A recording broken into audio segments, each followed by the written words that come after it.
Hello friend, welcome to VSP online classes. मैं आपका दोस्त रवि। आज मैं एक ऐसे शख्स से रूबरू कराने जा रहा हूँ जो ना कि सिर्फ एक पत्रकार था, बल्कि वो अपने आवाम का आवाज़ भी था। पाकिस्तान के बलूचिस्तान प्रांत में जन्मा एक शख्स जो साजिद हुसैन के नाम से विख्यात होता है।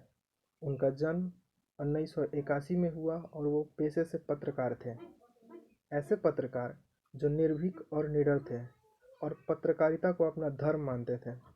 उन्होंने अपने पत्रकारिता की शुरुआत 2012 में डेली टाइम और द न्यूज़ इंटरनेशनल जैसे न्यूज़ से किया और अपने आर्टिकल में बलूचिस्तान के समस्या जैसे ह्यूमन राइट वायलेशन मतलब मानवाधिकार का उल्लंघन और ऐसे उल्लंघन जिसमें बर्बरता की कोई सीमा नहीं, जैसे बलूची लोगों को मारकर कहीं फेंक देना, हाथ पैर को काट कर कहीं लटका देना या जंगली जानवर के पास फेंकवा देना, और इस पर वहाँ की सरकार द्वारा कोई संज्ञान न लेना, बढ़ता क्राइम और वहाँ पल रहे मिलिटेंट ग्रुपों को उजागर किया। अब हम थोड़ी बात बलूचिस्तान के बारे में जान लेते हैं। बलूचिस्तान पाकिस्तान का एक ऐसा प्रांत जो प्राकृतिक संसाधनों से परिपूर्ण मिनरल और नेचुरल गैस का भंडार और सोने की खदानें, इसलिए पाकिस्तान अपने आर्मी और आईएसआई के बदौलत उस पर अपना कब्जा जमाए रहती है। आईएसआई दरअसल वहाँ की खुफिया एजेंसी है। वहाँ प्राकृतिक संसाधन होने के बावजूद भी वहाँ के लोगों का विकास नहीं होता है और जो लोग इसका विरोध करते हैं उनको पाकिस्तानी सरकार के द्वारा मरवा दी जाती है या उन्हें जेल में डाल दिया जाता है। इन्हीं दिक्कतों का उजागर साजिद हुसैन ने अपने न्यूज़ में किया, तब वो सरकार के निशाने पे आ गए और तब वहाँ के सरकार द्वारा उनको वहाँ प्रताड़ित किया जाने लगा और जान से मारने की धमकियाँ मिलने लगी। तब उनको 2012 में पाकिस्तान छोड़ना पड़ा। वो वहाँ से ओमान गए, दुबई गए, युगांडा और फिर आखिरकार 2017 में स्वीडन गए। स्वीडन उन्हें 2018 में पॉलिटिकल एसाइलम देती है। पॉलिटिकल एसाइलम मतलब शरणार्थी के रूप में रहने देने की मंजूरी। और वहाँ उपसाला यूनिवर्सिटी में दाखिला लेते हैं और ईरानी भाषा से एमए की पढ़ाई शुरू करते हैं और वहाँ बलूची भाषा को एक लेक्चरर के रूप में पढ़ाते हैं। दर बदर भागते साजिद वहाँ के हालात और हो रहे जाति के बारे में लिखना बंद नहीं करते हैं। वो वहाँ के हालात को बलूचिस्तान टाइम में लिखते रहते थे। बलूचिस्तान टाइम दरअसल साजिद हुसैन के द्वारा ऑनलाइन मैगजीन शुरू की गई थी। ये मैगजीन उन्होंने पाकिस्तान छोड़ने के बाद 2015 में शुरू किए थे। ये खुद इसके पब्लिशर और एडिटर थे।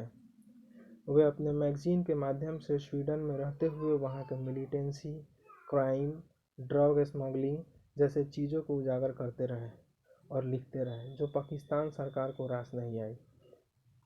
और पाकिस्तान सरकार और आईएसआई वहाँ के खुफिया एजेंसी मरवाने के प्लान में करने लगे। वे स्वीडन की राजधानी स्टॉकहोम के बगल में अकाला नाम की जगह है, जहाँ पे वो अपने दोस्त के साथ रहते थे।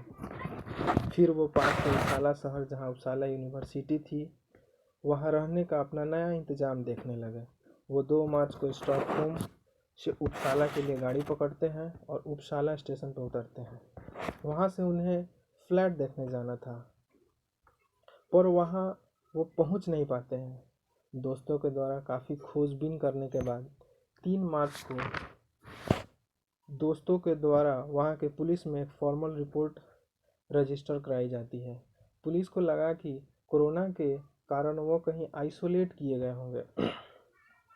फिर बलूचिस्तान टाइम इस खबर को अपने मैगजीन में छापती है। तब यहाँ से ये मामला तूल पकड़ लेता है।